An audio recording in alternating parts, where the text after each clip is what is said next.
اب بات یہ ہے کہ آپ نے کہا تھا کہ ہم ویٹ بڑھا لیتے ہیں، ہم اوور ویٹ ہو جاتے ہیں.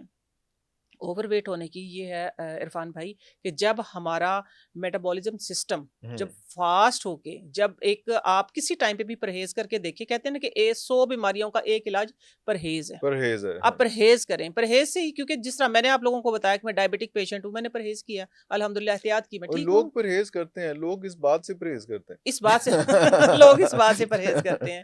تو یہ ہے کہ جب روزہ کھلتا ہے، لوگ، مجھے افسوس ہوتا ہے یہ بتاتے ہیں، لوگ روزہ کھولنے کی بجائے اس طرح ہوتا ہے کہ شاید روٹی کھل گئی ہے، وہ اس طریقے سے زیادہ کھانا. بس آپ چند احتیاطیں آگے چل کے میں آپ کو احتیاط بھی بتاؤں گی کہ آپ نے کون کون سی احتیاط کرنی ہے، کہ جو آپ اپنے معدے پہ وزن نہ ڈالیں، دماغ کو درست رکھیں. ٹھیک ہے، دماغ کا اور معدے کا کنیکشن، آنکھوں کو اس میں سے بالکل مائنس کر دے، کیونکہ آنکھیں مانگتی ہیں کہ میں نے یہ بھی کھانا ہے، یہ بھی کھانا ہے.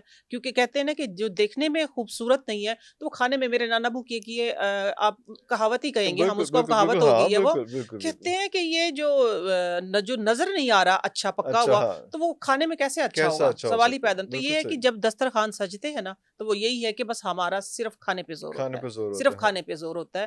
لیکن کھانے میں بھی احتیاط، اگر صرف آپ کھائیں اور ساتھ میں پیئے نہ تو آپ پھر بھی بہتر رہ سکتے ہیں. آگے چل کے ہم اس پہ ضرور بات کریں گے ابھی کہ آپ نے کیا کھانا اور کیا پینا ہے.